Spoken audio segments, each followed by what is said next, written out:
ರೇಣುಕಾಸ್ವಾಮಿ ಕೊಲೆ ಕೇಸ್ನಲ್ಲಿ ನಟ ದರ್ಶನ್ ಅರೆಸ್ಟ್ ಆಗಿ ಸದ್ಯ ವಿಚಾರಣೆಯನ್ನು ಎದುರಿಸ್ತಾ ಇದ್ದಾರೆ. ಪೊಲೀಸರು ಸ್ಥಳ ಮಹಜರು ಪ್ರಕ್ರಿಯೆಯನ್ನು ಕೂಡ ಮಾಡಿದ್ದಾರೆ.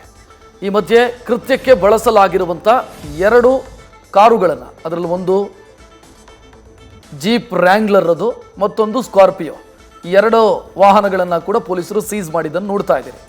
ಒಂದು ದರ್ಶನ್ ಸದಾ ಓಡಾಡುವಂಥ ಜೀಪ್ ರ್ಯಾಂಗ್ಲರು, ಅದವರ ಸ್ನೇಹಿತನಿಗೆ ಸೇರಿರುವುದು. ಸ್ನೇಹಿತ ಅದರ ಮಾಲೀಕ ಈ ಕಾರ್ ನೋಡ್ತಾ ಇದ್ದೀರಿ. ಇದರ ಜೊತೆಗೆ ಈ ಸ್ಕಾರ್ಪಿಯೋ, ಇದು ಆರೋಪಿ ಪ್ರದೂಷ್ಗೆ ಸೇರಿರುವಂಥ ಕಾರು. ಇದರಲ್ಲಿ ಡೆಡ್ ಬಾಡಿ ಸಾಗಿಸಿರೋದು. ಈ 2 ಕಾರುಗಳನ್ನು ಕೂಡ ಪೊಲೀಸರು ಸೀಸ್ ಮಾಡಿದ್ದಾರೆ. ದೃಶ್ಯ ನೋಡ್ತಾ ಇದ್ದೀರಿ. ಸ್ಥಳದಿಂದ ನಮ್ಮ ಪ್ರತಿನಿಧಿ ಅಂಕಿತ ಪ್ರತ್ಯಕ್ಷ ವರದಿ ಕೊಟ್ಟಿದ್ದಾರೆ, ನೋಡೋಣ. ಕೊಲೆ ಪ್ರಕರಣಕ್ಕೆ ಸಂಬಂಧಪಟ್ಟಂತೆ ಈಗಾಗಲೇ ಬಂಧಿತ ಆರೋಪಿಗಳೇನಿದ್ದಾರೆ ಅವರನ್ನ ಕಸ್ಟಡಿಗೆ ಪಡ್ಕೊಂಡು ಪೊಲೀಸರು ವಿಚಾರಣೆಯನ್ನ ಮಾಡ್ತಾ ಇದ್ದಾರೆ. ಅದರ ಬೆನ್ನಲ್ಲೇ ರೇಣುಕಾಸ್ವಾಮಿಯ ಕಿಡ್ನಾಪ್ ಪ್ರಕರಣಕ್ಕೆ ಸಂಬಂಧಪಟ್ಟಂತೆ ಆತನನ್ನ ಕಿಡ್ನಾಪ್ ಮಾಡಿ ಆತನ ಮೇಲೆ ಗಂಭೀರವಾಗಿ ಹಲ್ಲೆ ಮಾಡಿ ಆತನನ್ನ ಕೊಲೆಗೈದು ಆರೋಪಿಗಳು ಗಾಡಿಯಲ್ಲಿ ಸಾಗಿಸಿದ್ರು. ಆ ವಿಚಾರಕ್ಕೆ ಸಂಬಂಧಪಟ್ಟಂತೆ ಒಂದಷ್ಟು ಎಕ್ಸ್ಕ್ಲೂಸಿವ್ CCTV ಕೂಡ ನಿನ್ನೆ ಲಭ್ಯ ಆಗಿತ್ತು. ಅಂದ್ರೆ ರೆಡ್ ಕಲರ್ ತಾರ್ ಏನಿದೆ ಜೀಪಲ್ಲಿ ಹೋಗ್ತಾ ಇರುವಂತಹ ವಿಜುವಲ್ಸ್ CCTV ಕೂಡ ಪತ್ತೆಯಾಗಿತ್ತು.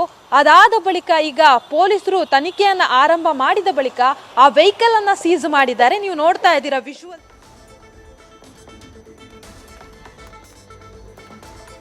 ಆರೋಪಿಗಳನ್ನ ಸ್ಥಳ ಮಹಜರು ಪ್ರಕ್ರಿಯೆ ಮುಗಿದ ಬಳಿಕ ವಾಪಸ್ ಕರ್ಕೊಂಡು ಹೋಗ್ತಾ ಇರೋ ದೃಶ್ಯ ನೋಡ್ತಾ ಇದ್ದೀರಿ. ಪಟ್ಟಣಗೆರೆಯ ಶೆಡ್ನಿಂದ ಆರೋಪಿಗಳನ್ನ ಕರ್ಕೊಂಡು ಹೋಗಲಾಗ್ತಾ ಇದೆ. ದರ್ಶನ್, ಪವಿತ್ರ ಗೌಡ ಸೇರಿ ಆರೋಪಿಗಳನ್ನು ಕರ್ಕೊಂಡು ಹೋಗ್ತಾ ಇರುವಂಥ ದೃಶ್ಯ ನೋಡ್ತಾ ಇದ್ದೀರಿ.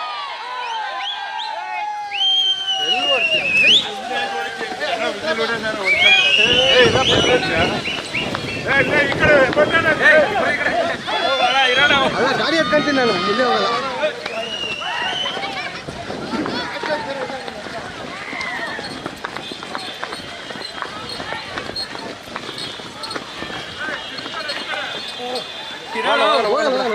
ಇನ್ನು ಅಲ್ಲಿ ಜನ ಕೂಡ ದೊಡ್ಡ ಸಂಖ್ಯೆಯಲ್ಲಿ ಸೇರಿರೋದನ್ನು ಗಮನಿಸ್ತಾ ಇದ್ದೀರಿ. ದರ್ಶನ್ ಮತ್ತು ಪವಿತ್ರ ಗೌಡ ಅವರನ್ನ ಕರ್ಕೊಂಡು ಬಂದಿದ್ದಾರೆ ಸ್ಥಳ ಮಹಜರಿಗೆ ಅನ್ನೋದು ಗೊತ್ತಾಗ್ತಾ ಇದ್ದಂತೆ ಅಲ್ಲಿ ಜನ ಕೂಡ ಜಮಾಯಿಸಿರೋದನ್ನು ನೋಡ್ತಾ ಇದ್ದೀರಿ. ವಾಹನಗಳು ಮೂವ್ ಆಗ್ತಾ ಇದ್ದಂತೆ ಅವರು ಕಿರುಚ್ತಾ ಇದ್ದಾರೆ, ಶಿಳ್ಳೆ ಹಾಕ್ತಿದ್ದಾರೆ, ಕಿರುಚ್ತಾ ಇದ್ದಾರೆ. ಫಿಲ್ಮ್ ಶೂಟಿಂಗ್ ಅಂತ ಏನಾದರೂ ಅನ್ಕೊಂಡಿದ್ದಾರೋ ಗೊತ್ತಿಲ್ಲ. ಯಾವುದಾದ್ರೂ ದರ್ಶನ್ ಅವರ ಹೊಸ ಸಿನಿಮಾದ ಶೂಟಿಂಗ್ ನಡೀತಾ ಇದೆ, ಅದನ್ನು ನೋಡ್ಕೊಂಡು ಬರೋಣ ಅಂತ ಏನಾದರೂ ಬಂದಿದ್ದಾರೋ ಗೊತ್ತಿಲ್ಲ.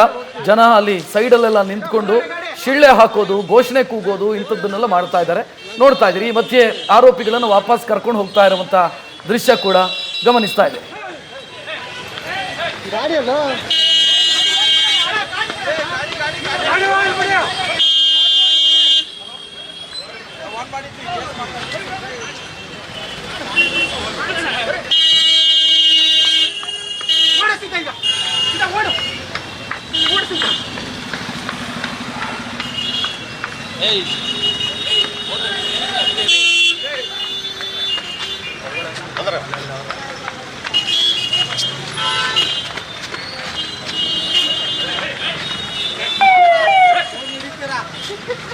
ಪೊಲೀಸರು ವಾಪಸ್ ಆರೋಪಿಗಳನ್ನ ಕರ್ಕೊಂಡು ಹೋಗ್ತಾ ಇದ್ದಾರೆ, ನೋಡ್ತಾ ಇದ್ದೀರಿ. ಇವತ್ತು ಮೊದಲ ದಿನದ ಕಸ್ಟಡಿ, ಒಟ್ಟು 6 ದಿನ ಕಸ್ಟಡಿ ಕೊಟ್ಟಿದ್ದಾರೆ ಆರೋಪಿಗಳನ್ನ. ಮೊದಲ ದಿನದ ಕಸ್ಟಡಿಯ ಸಂದರ್ಭದಲ್ಲಿ ಸ್ಪಾಟ್ ಮಹಜರು ಪ್ರಕ್ರಿಯೆ ಮುಕ್ತಾಯ ಆಗಿದೆ. ಇನ್ನು ಕಿಡ್ನ್ಯಾಪ್ ಮಾಡಿರುವಂಥ ಜಾಗ ಅದು ಚಿತ್ರದುರ್ಗದಲ್ಲಿ ಸ್ಪಾಟ್ ಮಹಜರು ಆಗಬೇಕಾಗತ್ತೆ. ಅಲ್ಲಿ ದರ್ಶನ್ ಅವಶ್ಯಕತೆ ಇಲ್ಲ. ಅಲ್ಲಿ ಯಾರು ಕಿಡ್ನ್ಯಾಪ್ ಮಾಡಿದ್ದಾರೋ ಆ ಆರೋಪಿ, ಅಂದರೆ ಆ ಚಿತ್ರದುರ್ಗದ ಏನೋ ದರ್ಶನ್ನ ಅಭಿಮಾನಿ ಸಂಘದ ಅಧ್ಯಕ್ಷ ಒಬ್ಬ ಆತ ಅಲ್ಲಿ ಕಿಡ್ನ್ಯಾಪ್ ಮಾಡಿರೋದು. ಆತನನ್ನು ಅಲ್ಲಿಗೆ ಸ್ಪಾಟ್ ಮಹಜರಿಗಾಗಿ ಕರ್ಕೊಂಡು ಹೋಗ್ತಾರೆ. ಸೊ ಈಗ ನೀವು ನೋಡ್ತಾ ಇರುವಂಥ ದೃಶ್ಯ ಏನಿದೆ, ಪಟ್ಟಣಗೆರೆಯ ಶೆಡ್ನಿಂದ ಸ್ಥಳ ಮಹಜರು ಪ್ರಕ್ರಿಯೆ ಮುಗಿಸಿದ ಬಳಿಕ ಆರೋಪಿಗಳನ್ನು ವಾಪಸ್ ಕರ್ಕೊಂಡು ಹೋಗ್ತಾ ಇರುವಂಥ ದೃಶ್ಯ ನೋಡ್ತಾ ಇದ್ದೀರಿ. ಪೊಲೀಸ್ ವಾಹನಗಳು ವಾಪಸ್ ಕರ್ಕೊಂಡು ಹೋಗ್ತಾ ಇರುವಂಥ ದೃಶ್ಯವನ್ನು ಗಮನಿಸ್ತಾ ಇದ್ದೀರಿ.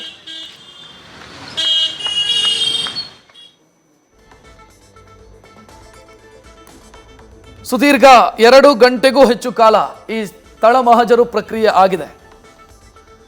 8 ಮಂದಿ ಆರೋಪಿಗಳನ್ನ ಈ ಹಂತದಲ್ಲಿ ಕರ್ಕೊಂಡು ಬಂದಿದ್ರು ಅನ್ನುವಂಥ ಮಾಹಿತಿ. ಒಟ್ಟು 8 ಜನ, ಇನ್ಕ್ಲೂಡಿಂಗ್ ದರ್ಶನ್ ಅಂಡ್ ಪವಿತ್ರ ಗೌಡ. ಅವರಿಬ್ಬರ ಜೊತೆಗೆ ಇನ್ನುಳಿದಂಥ ಒಂದು 6 ಜನ ಆರೋಪಿಗಳನ್ನು ಇಲ್ಲಿ ಕರ್ಕೊಂಡು ಬಂದಿದ್ರು. ಅಂದರೆ ನೇರವಾಗಿ ಇನ್ವಾಲ್ವ್ ಆಗಿರೋದು ಕೊಲೆ ಕೇಸಲ್ಲಿ, ಕೊಲೆಯಲ್ಲಿ ಯಾರು ನೇರವಾಗಿ ಇನ್ವಾಲ್ವ್ ಆಗಿದ್ರೋ ಅವರನ್ನು ಸ್ಥಳ ಮಹಜರಿಗಾಗಿ ಕರ್ಕೊಂಡು ಬಂದಿದ್ದಾರೆ. ಈ ವಿಚಾರದಲ್ಲಿ ಒಂದಂತೂ ಸ್ಪಷ್ಟವಾಗಿ ಗೊತ್ತಾಗುತ್ತೆ. ಅದು ಯಾವುದು ಅಂತಂದರೆ, ಪವಿತ್ರ ಗೌಡ ಉಪಸ್ಥಿತರಿದ್ದರು. ಹಲ್ಲೆ ಮಾಡೋ ಸಂದರ್ಭದಲ್ಲಿ ರೇಣುಕಾ ಸ್ವಾಮಿ ಮೇಲೆ ಹಲ್ಲೆ ಮಾಡೋ ಸಂದರ್ಭದಲ್ಲಿ ಪವಿತ್ರ ಗೌಡ ಉಪಸ್ಥಿತಿ ಇತ್ತು ಅನ್ನೋದು ಗೊತ್ತಾಗ್ತಾ ಇದೆ. ಕಾರಣ ಆರೋಪಿ ಪವಿತ್ರ ಗೌಡನನ್ನ ಸ್ಥಳ ಮಹಜರು ಪ್ರಕ್ರಿಯೆಗೆ ಆ ಶೆಡ್ನ ಬಳಿ ಕರ್ಕೊಂಡು ಬಂದಿದ್ದಾರೆ. ಇನ್ನು ದರ್ಶನ್ ಉಪಸ್ಥಿತಿಯೂ ಕೂಡ ಇತ್ತು ಅನ್ನೋದು ಕೂಡ ಗೊತ್ತಾಗತ್ತೆ. ಇಲ್ಲ ಅಂತಾದರೆ ಇಲ್ಲಿ ಕರ್ಕೊಂಡು ಬರುವಂಥ ಅವಶ್ಯಕತೆ ಇರಲಿಲ್ಲ. ಸೊ ಈಗ ಸ್ಪಾಟ್ ಮಹಜರಿಗೆ ಆರೋಪಿಗಳನ್ನು ಯಾಕೆ ಕರ್ಕೊಂಡು ಬರ್ತಾರೆ ಅಂತಂದರೆ ಸಂಪೂರ್ಣವಾದಂಥ ಮಾಹಿತಿಯನ್ನು ಸಂಗ್ರಹಿಸಲಾಗತ್ತೆ. ಹೇಗಾಯಿತು ಘಟನೆ, ಎಲ್ಲೆಲ್ಲೂ ಹೊಡೆದ್ರಿ, ಹೇಗೆ ಹೊಡೆದ್ರಿ, ಅಥವಾ ಹೊಡೆದಿರುವಂಥ ವೆಪನ್ಸ್ ಏನಾದರೂ ಇದ್ದರೆ ಎಲ್ಲಿ ಬಿಸಾಕಿದ್ರೆ ಅದನ್ನು ತೆಗೆದುಕೊಡಿ. ಅದು ಎಲ್ಲವೂ ಕೂಡ ಶೂಟ್ ಆಗುತ್ತೆ, ಅಂದರೆ ವಿಡಿಯೋ ಚಿತ್ರೀಕರಣವನ್ನು ಕೂಡ ಮಾಡಲಾಗುತ್ತೆ ಸ್ಪಾಟ್ ಮಹಜರು ಸಂದರ್ಭದಲ್ಲಿ. ಸೊ ಇಲ್ಲಿ ಆರೋಪಿ ನಂಬರ್ 1 ಪವಿತ್ರ ಗೌಡ ಮತ್ತು ಆರೋಪಿ ನಂಬರ್ 2 ದರ್ಶನ್ ಇಬ್ಬರೂ ಕೂಡ ಆ ಸ್ಥಳಕ್ಕೆ ಹೋಗಿರೋದು ಮತ್ತು ರೇಣುಕಾ ಸ್ವಾಮಿಗೆ ಹೊಡೆದಿರೋದು ಇದೆಲ್ಲವೂ ಕೂಡ ಖಚಿತ ಆಗ್ತಿದೆ. ನಾವು ಆಗಲೇ ಒಂದು ಮಾಹಿತಿಯನ್ನು ಕೊಡ್ತಾ ಇದ್ವಿ ನಿಮಗೆ, ರಿಮ್ಯಾಂಡ್ ಅಪ್ಲಿಕೇಶನ್ನಲ್ಲಿ ಏನೇನಿದೆ ಅನ್ನೋದರ ಬಗ್ಗೆ ಮಾಹಿತಿಯನ್ನು ಕೊಡ್ತಾ ಇದ್ವಿ. ಅದರಲ್ಲಿ ಒಂದಿಷ್ಟು ವಿಚಾರಗಳು ಸೂಕ್ಷ್ಮವಾಗಿ ಉಲ್ಲೇಖ ಆಗಿದೆ. ಇನ್ನು ಉಳಿದಂತೆ ನಿಮಗೆ ರಿಮ್ಯಾಂಡ್ ಅಪ್ಲಿಕೇಶನಲ್ಲಿ ಎಲ್ಲ ಕತೆ ಹೇಳೋದಿಲ್ಲ. ಅಂದರೆ ಯಾಕೆ ಆರೋಪಿಗಳು ನಮ್ಮ ವಶಕ್ಕೆ ಬೇಕು ಅನ್ನೋದಕ್ಕೆ ಅವರು ಕಾರಣಗಳನ್ನು ಕೊಡ್ತಾರೆ, ನ್ಯಾಯಾಧೀಶರ ಮುಂದೆ ಕಾರಣಗಳನ್ನು ಕೊಡ್ತಾರೆ. ಹೆಚ್ಚಿನ ಡೀಟೇಲ್ ನೀಡೋದಕ್ಕೆ ನಮ್ಮ ಪ್ರತಿನಿಧಿ ಅಂಕಿತಾ ಫೋನ್ ಸಂಪರ್ಕದಲ್ಲಿ. ಅಂಕಿತಾ, ದೃಶ್ಯದಲ್ಲಿ ನೋಡ್ತಾ ಇದ್ದೀವಿ, ವಾಪಸ್ ಕರ್ಕೊಂಡು ಹೋಗ್ತಾ ಇರೋದು ಆರೋಪಿಗಳನ್ನು. 2 ಗಂಟೆಗೂ ಅಧಿಕ ಕಾಲ ಸ್ಥಳ ಮಹಜರು ಪ್ರಕ್ರಿಯೆ ಆಗಿದೆ. ಏನೆಲ್ಲ ಆಯಿತು, ಹೆಚ್ಚಿನ ಡೀಟೇಲ್ ಏನು ಕೊಡ್ತೀರಿ ಇದಕ್ಕೆ ಸಂಬಂಧಿಸಿ? ರಕ್ಷತ್, ರೇಣುಕಾ ಸ್ವಾಮಿ ಕೊಲೆ ಪ್ರಕರಣಕ್ಕೆ ಸಂಬಂಧಪಟ್ಟಂತೆ ಈಗಾಗಲೇ ಆರೋಪಿಗಳ ಮಹಜರು ಪ್ರಕ್ರಿಯೆ ಕೂಡ ಅಂತ್ಯ ಆಗಿದೆ. ಈಗಾಗಲೇ ಪೊಲೀಸರು ಕೂಡ ಆರೋಪಿಗಳನ್ನ ಮಹಜರು ಪ್ರಕ್ರಿಯೆ ಮುಗಿಸಿ ವಾಪಸ್ ಕರ್ಕೊಂಡು ಹೋಗಿದ್ದಾರೆ. ಸುಮಾರು 2 ಗಂಟೆಗಳಿಗೂ ಅಧಿಕ ಕಾಲ ಶೆಡ್ ಏನಿದೆ, ಪಟ್ಟಣಗೆರೆಯ ಗೋಡನ್ ಏನಿದೆ, ಅಲ್ಲಿ ಒಂದು ಮಹಜರು ಪ್ರಕ್ರಿಯೆಯನ್ನ ಮಾಡಿದ್ದಾರೆ. ಆರೋಪಿಗಳೆಲ್ಲರೂ ಕೂಡ ಏನೇನು ಭಾಗಿಯಾಗಿದ್ರು ಈ ಒಂದು ಪ್ರಕರಣದಲ್ಲಿ, ಯಾವ್ಯಾವ ರೀತಿಯಾಗಿ ಇನ್ವಾಲ್ವ್ ಆಗಿದ್ರು ಅವೆಲ್ಲವನ್ನ ಕೂಡ ಪೊಲೀಸರ ಮುಂದೆ ಬಾಯಿ ಬಿಟ್ಟಿದ್ದಾರೆ. ಜೊತೆಗೆ ಎವಿಡೆನ್ಸ್ ಆಗಿ ಕೆಲವೊಂದು ವಸ್ತುಗಳನ್ನ ಕೂಡ ಈಗಾಗಲೇ ಪೊಲೀಸರು ಅಲ್ಲಿ ವಶಕ್ಕೆ ಪಡ್ಕೊಂಡಿದ್ದಾರೆ. ಜೊತೆಗೆ ಇನ್ನೊಂದು ಕೆಲವು ವಸ್ತುಗಳನ್ನ FSL ತಂಡಕ್ಕೂ ಕೂಡ ನೀಡಿದ್ದಾರೆ. ಇನ್ನೇನು ಕೆಲವೇ ದಿನಗಳಲ್ಲಿ FSL ತಜ್ಞರಿಂದ ರಿಪೋರ್ಟ್ ಕೂಡ ಬರುತ್ತೆ. ಆ ರಿಪೋರ್ಟ್ ಅನ್ನ ಆಧರಿಸಿ, ಜೊತೆಗೆ ಆರೋಪಿಗಳ ಹೇಳಿಕೆಯನ್ನ ಆಧರಿಸಿ ಅವೆಲ್ಲವನ್ನ ಕೂಡ ನ್ಯಾಯಾಲಯಕ್ಕೆ ಸಲ್ಲಿಸಿ ಆರೋಪಿಗಳ ಇನ್ವಾಲ್ವ್ಮೆಂಟ್ ಏನಿದೆ ಈ ಪ್ರಕರಣದಲ್ಲಿ ಅವೆಲ್ಲವನ್ನ ಕೂಡ ನ್ಯಾಯಾಲಯದ ಮುಂದೆ ಸಲ್ಲಿಸುವಂತಹ ಕೆಲಸವನ್ನ ಮಾಡ್ತಾರೆ. ಸುಮಾರು 2 ಗಂಟೆಗಳಿಗೂ ಅಧಿಕ ಕಾಲ ಮಹಜರು ಪ್ರಕ್ರಿಯೆಯನ್ನ ಮಾಡಿರುವಂತದ್ದು. ಅಷ್ಟೂ ಜನ ಆರೋಪಿಗಳನ್ನ ಕೂಡ ಬೇರೆ ಬೇರೆ ಕಡೆಗಳಲ್ಲಿ, ಅಂದ್ರೆ ಶೆಡ್ ಒಳಗಡೆ ಯಾರಿದ್ರು, ಹೊರಭಾಗದಲ್ಲಿ ಯಾರಿದ್ರು, ಸುತ್ತಮುತ್ತ ಎಂಟ್ರಿ ಆಗುವಂತಹ ಸಂದರ್ಭದಲ್ಲಿ ಯಾರಿದ್ರು, ಯಾರು ಕಿಡ್ನಾಪ್ ಮಾಡ್ಕೊಂಡು ಬಂದ್ರು, ಕಿಡ್ನಾಪ್ ಮಾಡ್ಕೊಂಡು ಬಂದಾದ ಬಳಿಕ ಮನೆ ಒಳಗಡೆ ಯಾರು ಕರ್ಕೊಂಡು ಹೋಗಿದ್ದು, ಅಲ್ಲಿ ಮೊದಲು ಹೊಡೆದಿದ್ ಯಾರು, ಮತ್ತೆ ಆರೋಪಿಗೆ ಏನೆಲ್ಲ ಮಾಡಿದ್ರು, ಯಾವ ರೀತಿಯಾಗಿ ಇವರು ಟಾರ್ಚರ್ ಕೊಟ್ಟಿದ್ರು, ಅವೆಲ್ಲದರ ಸಂಪೂರ್ಣ ಮಾಹಿತಿಯನ್ನ ಪಡ್ಕೊಳ್ಳುವಂತಹ ಕೆಲಸವನ್ನ ಪೊಲೀಸರು ಮಾಡಿದ್ದಾರೆ. ಇನ್ನು ರೇಣುಕಾ ಸ್ವಾಮಿಯ ಮೇಲೆ ಹಲ್ಲೆ ಮಾಡಿದಂತಹ ಸಂದರ್ಭದಲ್ಲಿ ಅವರು ಬಳಸಿರುವಂತಹ ವಸ್ತುಗಳು ಅಥವಾ ಆಯುಧಗಳು ಅವೆಲ್ಲವನ್ನ ಕೂಡ ಅದನ್ನು ಕೂಡ ಒಂದು ನೋಟ್ ಮಾಡ್ಕೊಳ್ಳುವಂತಹ ಕೆಲಸವನ್ನ ಮಾಡಿದ್ರು. ಕೆಲವೊಂದು ಏನು ಅಧಿಕಾರಿಗಳಿಗೆ ಸಿಕ್ಕಿದೆ ಅದನ್ನ ಕೂಡ ಅವರು ಎವಿಡೆನ್ಸ್ ಗಳಾಗಿ ಈಗಾಗಲೇ ಎಲ್ಲವನ್ನ ಕೂಡ ತೆಗೆದುಕೊಂಡು ವಾಪಸ್ ಆಗಿದ್ದಾರೆ. ರಕ್ಷತ್, ಅಂಕಿತಾ, ಅಂದ್ರೆ ರಿಕವರಿ ಆಗಿದೆಯಾ? ಅಂದ್ರೆ ಯಾವ್ದ್ರಲ್ಲಿ ಹೊಡೆದ್ರು, ಅದು ರಿಪೀಸು ಮತ್ತೆ ಏನು ಹಗ್ಗ, ಇದೆಲ್ಲ ರಿಕವರಿ ಆಗಿದೆಯಾ ಇವತ್ತು? ರಕ್ಷತ್, ಕೆಲವೊಂದು ಎವಿಡೆನ್ಸ್ ಗಳು ಸಿಕ್ಕಿದೆ ಅಂತ ಹೇಳಲಾಗ್ತಾ ಇದೆ. ಅಂದ್ರೆ ಮಹಜರು ಮಾಡುವಂತಹ ಸಂದರ್ಭದಲ್ಲಿ ಅಲ್ಲಿ ಬಳಕೆ ಮಾಡಿರುವಂತಹ ರಾಡ್ ಆಗಿರ್ಬೋದು ಅಥವಾ ಹಗ್ಗ ಆಗಿರ್ಬೋದು, ರಿಪೀಸ್, ಇಟ್ಟಿಗೆ, ಇವೆಲ್ಲವೂ ಕೂಡ ಸಿಕ್ಕಿದೆ ಅಂತ ಹೇಳಲಾಗ್ತಾ ಇದೆ. ಸೊ ಏನೇನ್ ಸಿಕ್ತು, ಆರೋಪಿಗಳು ಯಾವ ರೀತಿಯಾಗಿ ರೇಣುಕಾ ಸ್ವಾಮಿಯ ಮೇಲೆ ಹಲ್ಲೆಗೈದು ಆತನನ್ನ ಕೊಲೆ ಮಾಡಿದ್ರು ಅನ್ನೋದ್ರ ಸಂಪೂರ್ಣ ಮಾಹಿತಿ ಈಗಾಗಲೇ ಪೊಲೀಸರಿಗೆ ಸಿಕ್ಕಿದೆ. ಯಾವುದಕ್ಕೆ ಎವಿಡೆನ್ಸ್ ಸಿಕ್ಕಿಲ್ಲ. ಜೊತೆಗೆ ಆರೋಪಿಗಳು ಏನು ಮಾಹಿತಿಯನ್ನ ಕೊಟ್ಟಿದ್ದಾರೆ ಅವೆಲ್ಲವನ್ನ ಕೂಡ ಟೈಪಿಂಗ್ ಮೂಲಕ ಎಲ್ಲವನ್ನ ಕೂಡ ತಮ್ಮ ಲ್ಯಾಪ್ಟಾಪ್ ನಲ್ಲಿ ಬರ್ಕೊಳ್ಳುವಂತಹ ಕೆಲಸವನ್ನ ಮಾಡಿದ್ದಾರೆ ಪೊಲೀಸರು. ಅವೆಲ್ಲವನ್ನ ಕೂಡ ಈಗ ರಿಪೋರ್ಟ್ ಆಗಿ ಒಂದು ಸಿದ್ಧಪಡಿಸ್ತಾರೆ. ಅಂದ್ರೆ ತನಿಖಾಧಿಕಾರಿ ಯಾವ ರೀತಿಯಾಗಿ ಇನ್ವೆಸ್ಟಿಗೇಷನ್ ಆಗಿದೆ, ಜೊತೆಗೆ ಮಹಜರು ಪ್ರಕ್ರಿಯೆಯಲ್ಲಿ ಏನೇನು ಸಿಕ್ತು, ಆರೋಪಿಗಳ ಪಾತ್ರ ಏನೇನು ಅನ್ನೋದನ್ನ ಹೇಳಿಕೆಯ ಮುಖಾಂತರ ಒಂದು ರಿಪೋರ್ಟ್ ಅನ್ನ ಸಿದ್ಧಪಡಿಸ್ಕೊಳ್ತಾರೆ.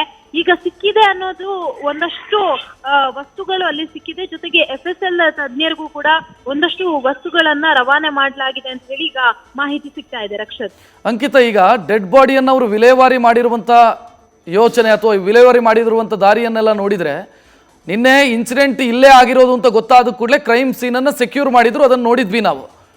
ಸೊ ಇಲ್ಲಿ ಟ್ಯಾಂಪರಿಂಗ್ ಆಫ್ ದ ಎವಿಡೆನ್ಸ್ ಏನಾದರೂ ಆಗಿದೆಯಾ? ಅಂದರೆ ಕ್ರೈಮ್ ಸೀನನ್ನು ಸಂಪೂರ್ಣವಾಗಿ ಅಲ್ಲಿ ಕ್ಲೀನ್ ಮಾಡೋದು, ಇಂಥದ್ದನ್ನೆಲ್ಲ ಮಾಡಿದಾರ ಆರೋಪಿಗಳು, ಮಾಡಿಸಿದಾರಾ? ಇಲ್ಲ ರಕ್ಷತ್, ಆ ತರ ಏನು ಮಾಡಿಲ್ಲ. ಯಾಕೆಂದ್ರೆ ಅವ್ರಿಗೆ ಅಷ್ಟು ಟೈಮ್ ಸಿಕ್ಕಿಲ್ಲ. ಆತನನ್ನ ಕೊಲೆ ಮಾಡ್ಬೇಕು ಅಂತ ಹೇಳಿ ಅವರು ಪ್ಲಾನ್ ಮಾಡ್ಕೊಂಡಿರ್ಲಿಲ್ಲ. ಫಸ್ಟ್ ವಾರ್ನ್ ಮಾಡಿ ಬಿಡ್ಬೇಕು ರೇಣುಕಾ ಸ್ವಾಮಿಯನ್ನ ಅಂತ ಹೇಳಿ ಅವರು ಪ್ಲಾನ್ ಮಾಡ್ಕೊಂಡಿರೋದು. ಅದಾದ್ಮೇಲೆ ಆರೋಪಿಗಳ ಕೋಪಕ್ಕೆ ಗುರಿಯಾಗಿ ರೇಣುಕಾ ಸ್ವಾಮಿ ಹತ್ಯೆ ಆಗ್ತಾನೆ. ಅದರಲ್ಲಿ ಹತ್ಯೆ ಆದ ಬಳಿಕ 4 ಜನ ಸೇರಿ ಆ ಬಾಡಿಯನ್ನ ಸುಮ್ನಹಳ್ಳಿಯ ಮೋರಿ ಹತ್ರ ಬಿಸಾಕಿದ್ದಾರೆ ಅಂತ ಹೇಳಿ ಪೊಲೀಸರಿಗೆ ತನಿಖೆ ವೇಳೆ ಮಾಹಿತಿ ಸಿಗುತ್ತೆ. ಆ 4 ಜನ ಏನಿದ್ದಾರೆ ಅವರನ್ನ ಮೊದಲಿಗೆ ಸ್ಥಳ ಮಹಜರಿಗೆ ಸುಮ್ನಹಳ್ಳಿ ಆ ಮೋರಿ ಏನಿದೆ ಅಪಾರ್ಟ್ಮೆಂಟ್ ಪಕ್ಕದಲ್ಲಿರುವಂತಹ ಮೋರಿ ಅಲ್ಲಿಗೆ ಕರ್ಕೊಂಡು ಬರ್ತಾರೆ. ಅಲ್ಲಿ ಮಹಜರು ಮಾಡಿದ ಬಳಿಕ ಶೆಡ್ ಏನಿದೆ ಪಟ್ಟಣಗೆರೆಯ ಶೆಡ್ ಅಲ್ಲಿಗೆ ಕರ್ಕೊಂಡು ಬಂದಿರುವಂತದ್ದು. ಆರೋಪಿಗಳು ಅಂದ್ರೆ ಮೊದಲು 4 ಜನ ಆರೋಪಿಗಳನ್ನ ಕರ್ಕೊಂಡು ಬಂದ್ರಲ್ಲ ಅವರನ್ನ ಸುಮಾರು ಹೊತ್ತುಗಳ ಕಾಲ ಇದೇ ಪಟ್ಟಣಗೆರೆಯ ಶೆಡ್ ನಲ್ಲಿ ಇರಿಸ್ಕೊಳ್ತಾರೆ. ಅದಾದ ಬಳಿಕ ಅನ್ನಪೂರ್ಣೇಶ್ವರಿ ನಗರ ಪೊಲೀಸರು ಉಳಿದ ಆರೋಪಿಗಳು ಏನ್ ಕರ್ಕೊಂಡು ಬರ್ತಾರಲ್ಲ ನಟ ದರ್ಶನ್ ರಾಘವೇಂದ್ರ ನಾಗ ಇವರನ್ನೆಲ್ಲ ಕರ್ಕೊಂಡು ಬರ್ತಾರಲ್ಲ ಅದಾದ ಬಳಿಕ ಮೊದಲು ಕರ್ಕೊಂಡು ಬಂದ 4 ಜನ ಆರೋಪಿಗಳು ಜೊತೆಗೆ ಇವರು ಎಲ್ಲರನ್ನ ಒಟ್ಟಿಗೆ ಮಹಜರು ಪ್ರಕ್ರಿಯೆಗೆ ಒಳಪಡಿಸಿರುವಂತದ್ದು. ಅಲ್ಲಿ 4 CCTV ಇದೆ ಅಂದ್ರೆ ಅಲ್ಲಿ ಮನೆ ಏನಿದೆ ಶೆಡ್ ಒಳಗಡೆ ಅಲ್ಲಿ ಎಂಟ್ರಿ ಆಗುವ ಭಾಗದಲ್ಲಿ 4 CCTV ಜೊತೆಗೆ ಗೇಟ್ ಏನಿದೆ ಅಲ್ಲಿ 2 CCTV ಇದೆ. ಸದ್ಯಕ್ಕೆ ಅದನ್ನ ಕೂಡ ಪರಿಶೀಲನೆ ಮಾಡುವಂತಹ ಕೆಲಸವನ್ನ ಪೊಲೀಸರು ಮಾಡಿದ್ದಾರೆ. ಆದ್ರೆ ಆರೋಪಿಗಳಿಗೆ ಪೊಲೀಸರು ಮೊದಲೇ ಅಂದ್ರೆ ಮಹಜರು ಮಾಡುವಂತಹ ಸಂದರ್ಭದಲ್ಲಿ ಘಟನೆಯನ್ನ ಯಾವ ರೀತಿ ಎಕ್ಸ್ಪ್ಲೈನ್ ಮಾಡ್ಬೇಕು ಅನ್ನೋ ಸೂಚನೆಯನ್ನ ಕೂಡ ಕೊಟ್ರು. ಆ ಒಂದು ವಿಡಿಯೋ ಕೂಡ ನ್ಯೂಸ್ ಫಸ್ಟ್ ಗೆ ಲಭ್ಯ ಆಗಿತ್ತು. ಅದೇ ರೀತಿ ಪೊಲೀಸರ ಸೂಚನೆ ಇದ್ರೆ ಆರೋಪಿಗಳು ಏನೇನ್ ಆಗಿದೆ ಯಾವ್ದ್ರಲ್ಲಿ ಹಲ್ಲೆ ಮಾಡಿದ್ವಿ ಅದನ್ನ ಎಲ್ಲಿಂದ ತಗೊಂಡು ಬಂದ್ರು ಅವೆಲ್ಲವನ್ನ ಕೂಡ ನೀಟಾಗಿ ಪೊಲೀಸರಿಗೆ ಅವರು ಹೇಳಿದ್ದಾರೆ. ಅಂದ್ರೆ ಅಲ್ಲಿ ಅಕ್ಕಪಕ್ಕ ನಾವು ಅಲ್ಲಿ ಮಹಜರು ಮಾಡುವಂತಹ ಸಂದರ್ಭದಲ್ಲೂ ಕೂಡ ನೋಡಿದ್ವಿ. ಅಂದ್ರೆ ಶೆಡ್ ಒಳಗಡೆ ಕಾಂಪೌಂಡ್ ಒಳಗಡೆ ಹೋಗ್ತಾ ಇದ್ದಂಗೆ ಸುತ್ತಮುತ್ತ ಸಾಕಷ್ಟು ಕಡೆಗಳಲ್ಲಿ ಆರೋಪಿಗಳನ್ನ ಒಬ್ಬೊಬ್ಬರನ್ನ ಕರ್ಕೊಂಡು ಹೋಗ್ತಾರೆ ಪೊಲೀಸರು. ಆ ಜಾಗದಿಂದ ಅವ್ರು ಏನೇನು ವಸ್ತುಗಳನ್ನ ತೆಗೆದುಕೊಂಡ್ರು ಎಕ್ಸಾಂಪಲ್ ಕಟ್ಟಿಗೆ ಆಗಿರ್ಬೋದು ಅಥವಾ ರಾಡ್ ಆಗಿರ್ಬೋದು ಅವೆಲ್ಲ ಎಲ್ಲೆಲ್ಲಿ ಇತ್ತು ಅನ್ನೋದ್ರ ಬಗ್ಗೆ ಎಕ್ಸಾಕ್ಟ್ ಮಾಹಿತಿ ಪೊಲೀಸರಿಗೆ ಸಿಕ್ಕಿದೆ. ಹೊಡೆದಾದ ಬಳಿಕ ಅವೆಲ್ಲವನ್ನ ಎಲ್ಲಿ ಹಾಕಿದ್ರು ಅಥವಾ ಮನೆಯೊಳಗಡೆ ಹೊಡೆದಂತಹ ಸಂದರ್ಭದಲ್ಲಿ ಆ ಜಾಗದಲ್ಲಿ ಏನಾದ್ರೂ ಬ್ಲಡ್ ಇದೆಯಾ ಅಥವಾ ರೇಣುಕಾ ಸ್ವಾಮಿ ತಲೆಯನ್ನ ಗೋಡೆಗೆ ಚಚ್ಚಿದ್ರು ಅಂತ ಹೇಳಲಾಗ್ತಾ ಇತ್ತು. ಗೋಡೆಯಲ್ಲಿ ಏನಾದ್ರೂ ಮಾರ್ಕ್ ಇದೆಯಾ? ಯಾಕೆಂತಂದ್ರೆ ಈಗಾಗ್ಲೇ ರೇಣುಕಾ ಸ್ವಾಮಿ ಮೃತಪಟ್ಟ ಬಳಿಕ ವೈದ್ಯರು ಒಂದು ರಿಪೋರ್ಟ್ ಅನ್ನ ಕೊಡ್ತಾರೆ. ಅದರಲ್ಲಿ 15 ಕಡೆ ಗಾಯ ಆಗಿದೆ ಅಂತ ಮೆನ್ಷನ್ ಆಗಿತ್ತು. ಹಾಗಾಗಿ ರಕ್ತ ಸೋರಿಕೆ ಆಗಿದೆ ಕೆಲವೊಂದು ಜಾಗಗಳಲ್ಲೂ, ಅದರಲ್ಲೂ ಕೂಡ ಖಾಸಗಿ ಭಾಗಕ್ಕೆ ಹಲ್ಲೆ ಮಾಡಿದಂತಹ ಸಂದರ್ಭದಲ್ಲಿ ರಕ್ತ ಸೋರಿಕೆ ಆಗಿತ್ತು ಅಂತ ಹೇಳಿ ಮಾಹಿತಿ ಸಿಕ್ಕಿದೆ. ಹಾಗಾಗಿ ಆ ಭಾಗಗಳಲ್ಲಿ ಏನಾದ್ರೂ ರಕ್ತ ಚೆಲ್ಲಿದ್ಯಾ ಅಥವಾ ರಕ್ತ ಚೆಲ್ಲಾದ ಬಳಿಕ ಅದನ್ನೇನಾದ್ರೂ ಕ್ಲೀನ್ ಮಾಡಿ ಸಾಕ್ಷ್ಯ ನಾಶ ಪಡಿಸೋದಕ್ಕೆ ಏನಾದ್ರೂ ಮುಂದಾಗಿದ್ರ ಇದ್ರ ಕಂಪ್ಲೀಟ್ ಡೀಟೇಲ್ಸ್ ಅನ್ನ ಪೊಲೀಸರು ಪಡ್ಕೊಂಡಿದ್ದಾರೆ. ಇನ್ನೇನ್ ಕೆಲವೇ ಹೊತ್ತಿನಲ್ಲಿ ಪೊಲೀಸರಿಗೆ ಏನೇನ್ ಸಿಕ್ತು ಆ ಜಾಗದಲ್ಲಿ ಅನ್ನೋ ಡೀಟೇಲ್ಸ್ ಕೂಡ ಲಭ್ಯ ಆಗುತ್ತೆ. ರಕ್ಷತ್, ಥ್ಯಾಂಕ್ ಯು ಅಂಕಿತಾ ಮಾಹಿತಿಗೆ. ದೃಶ್ಯ ನೋಡ್ತಾ ಇದ್ದೀರಿ, ಆರೋಪಿಗಳನ್ನು ವಾಪಸ್ ಕರ್ಕೊಂಡು ಹೋಗ್ತಾ ಇರೋದು ಅನ್ನಪೂರ್ಣೇಶ್ವರಿ ನಗರ ಪೊಲೀಸ್ ಠಾಣೆ ವಾಪಸ್ ಕರ್ಕೊಂಡು ಹೋಗ್ತಾ ಇದ್ದಾರೆ. ಅನ್ನಪೂರ್ಣೇಶ್ವರಿ ನಗರ ಪೊಲೀಸ್ ಠಾಣೆ ಯಾಕೆ ಅನ್ನುವಂಥ ಪ್ರಶ್ನೆ ಬರಬಹುದು. ಇಲ್ಲಿ ಕಾಮಾಕ್ಷಿಪಾಳ್ಯ ಸ್ಟೇಷನ್ನಲ್ಲಿ ಕೇಸ್ ಆಗಿರೋದು. ಅನ್ನಪೂರ್ಣೇಶ್ವರಿ ನಗರದಲ್ಲಿ ಯಾಕೆ ವಿಚಾರಣೆಗೊಳಪಡಿಸ್ತಿದ್ದಾರೆ, ಆರೋಪಿಗಳನ್ನು ಅಲ್ಲಿಡೋದಕ್ಕೆ ಏನು ಕಾರಣ, ಅದಕ್ಕೆ ಪೊಲೀಸರು ಕಾರಣಗಳನ್ನು ಕೊಟ್ಟಿದ್ದಾರೆ. ಕಾಮಾಕ್ಷಿಪಾಳ್ಯ ಸ್ಟೇಷನ್ನು ಅದು ರಸ್ತೆ ಬದಿಯಲ್ಲಿ ಇರೋದ್ರಿಂದ ಅಲ್ಲಿ ಲಾ ಆ್ಯಂಡ್ ಆರ್ಡರ್ ಪ್ರಾಬ್ಲಮ್ ಬರುವಂಥ ಸಾಧ್ಯತೆ ಇದೆ ಅನ್ನೋ ಕಾರಣಕ್ಕಾಗಿ ಇಲ್ಲಿಗೆ ಶಿಫ್ಟ್ ಮಾಡಿರೋದು. ನಿನ್ನೆ ಕೂಡ ಇಲ್ಲೇ ಅವರನ್ನು ವಿಚಾರಣೆಗೆ ಒಳಪಡಿಸಿರೋದು ಅನ್ನಪೂರ್ಣೇಶ್ವರಿ ನಗರ ಪೊಲೀಸ್ ಸ್ಟೇಷನ್ನಲ್ಲಿ. ಇವತ್ತು ಕೂಡ ಅಲ್ಲೇ ಕಂಟಿನ್ಯೂ ಆಗಿದೆ. ಅದೇ ರೀಸನ್ನು, ಅಂದರೆ ಲಾ ಆ್ಯಂಡ್ ಆರ್ಡರ್ ಪ್ರಾಬ್ಲಮ್ ಬರುತ್ತೆ, ಕಾನೂನು ಸುವ್ಯವಸ್ಥೆಯ ಸಮಸ್ಯೆ ಬರಬಹುದು. ಅಂದರೆ ಯಾರಾದರೂ ದರ್ಶನ್ ಅವರ ಹುಚ್ಚು ಅಭಿಮಾನಿಗಳು ಬಂದು ಪ್ರತಿಭಟನೆ ಮಾಡೋದು, ಗಲಾಟೆ ಮಾಡೋದು, ಇಂಥದ್ದೇನಾದರೂ ಆಗಬಾರ್ದು ಅನ್ನೋ ಮುನ್ನೆಚ್ಚರಿಕಾ ಕ್ರಮದಿಂದಾಗಿ ಅನ್ನಪೂರ್ಣೇಶ್ವರಿ ನಗರ ಸ್ಟೇಷನ್ನಲ್ಲಿ ಅವರನ್ನು ವಿಚಾರಣೆಗೆ ಒಳಪಡಿಸಲಾಗ್ತಾ ಇದೆ. ಕೇಸ್ ಆಗಿರೋದು ಕಾಮಾಕ್ಷಿಪಾಳ್ಯ ಸ್ಟೇಷನ್ನಲ್ಲಿ ಕೇಸ್ ರಿಜಿಸ್ಟರ್ ಆಗಿರೋದು. ವಿಚಾರಣೆ ನಡೀತಾ ಇರೋದು ಇಲ್ಲಿ ನೋಡ್ತಾ ಇದ್ದೀರಿ. ಸ್ಥಳ ಮಹಜರು ಮುಗಿಸಿದ ಬಳಿಕ ಆರೋಪಿಗಳನ್ನು ವಾಪಸ್ಸು ಕರ್ಕೊಂಡು ಹೋಗ್ತಾ ಇರುವಂಥ ದೃಶ್ಯ. ನ್ಯೂಸ್ ಫಸ್ಟ್ ನಿರ್ಭೀತಿಯಿಂದ ನಿಮ್ಮ ಪರವಾಗಿ.